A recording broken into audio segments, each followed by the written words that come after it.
Been a busy week for Harness Racing New South Wales. John Dummersey, the Chief Executive.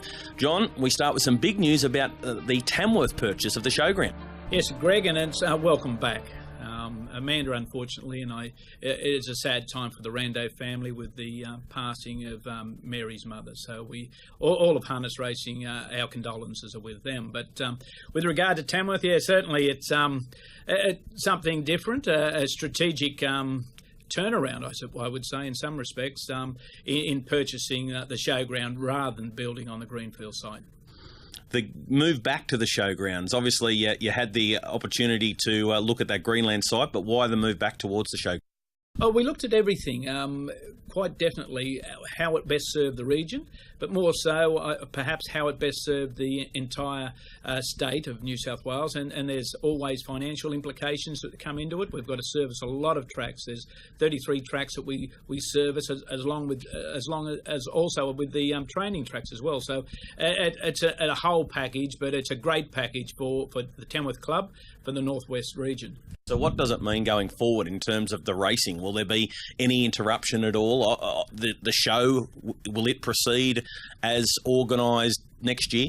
Well, it will for next year, but after that, the property will be totally in the ownership of Harness Racing New South Wales and in the usage of Harness Racing New South Wales and the Tamworth Club and the region. So the benefits are endless. One of the things that we will be doing fairly quickly, and if we haven't already started now, is looking at a roof over the stables, maybe even an extension to those stables. There's also a public facility that needs to be upgraded so that people can enjoy the harness racing at Tamworth in comfort, and there's already 200 permanent stalls on the site, so we can certainly do things that assist those people who are in the area that want to be on a track and race and train, and also we will make every endeavour to draw more people to Tamworth, because as we see, currently, Tamworth is the flagship club as far as supplying race fields. They're full fields, and there are more than 8 races on a program. So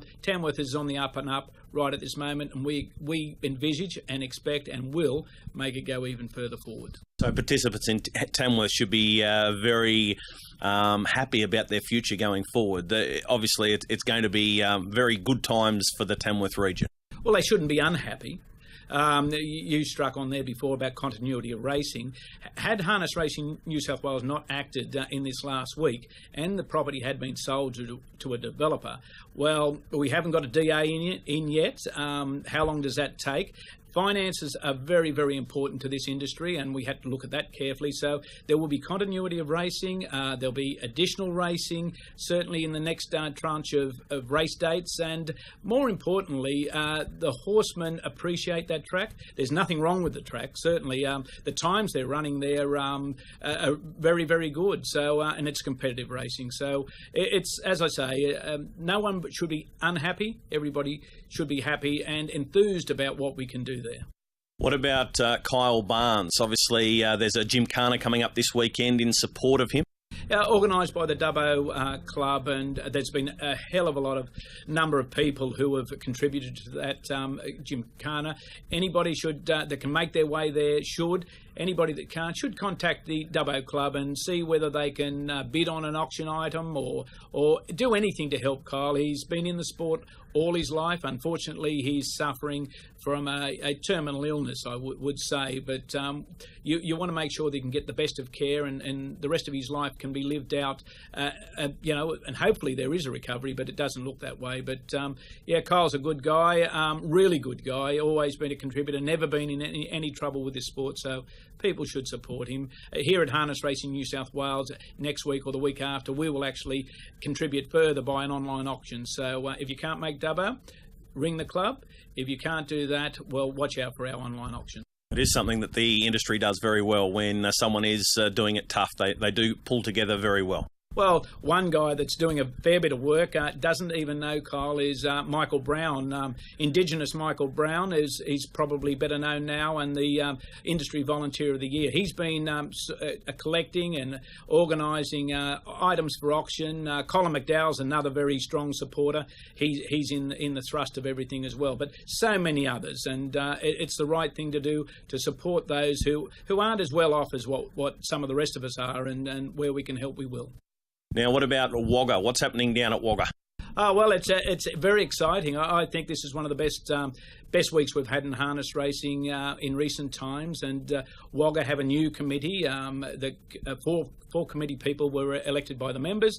Harness Racing New South Wales had 3 nominees to that board, and it's about the Riverina in the southwest, and it's about having a club that really takes it forward. And that club can take it forward because we're almost ready to break soil on the new site in North Wagga. So exciting times in the Riverina. How long until we get to that new facility, the new track?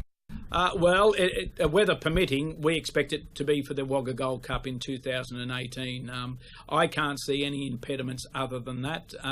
We've really done our due diligence. We've really screwed down on this because, once again, I spoke about the finances of the industry. We must protect those with what we did in Tamworth, and we will do so also in Wagga. And the True Memorial at Bankstown coming up.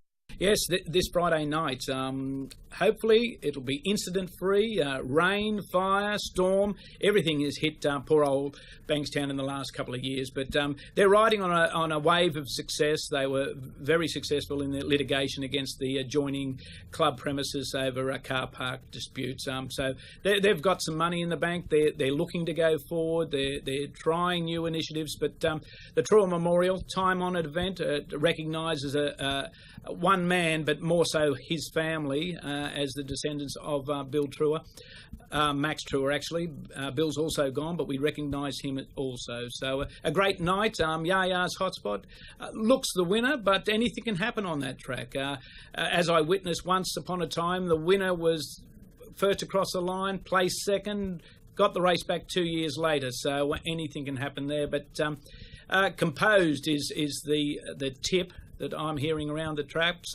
Not that I bet and not that I tip, but they expect it to go very well. It's been specially set for this race. All right, John, great to be back in the office and finding out what's happening on the CEO's blog. Catch you again very soon. You're welcome anytime, Greg.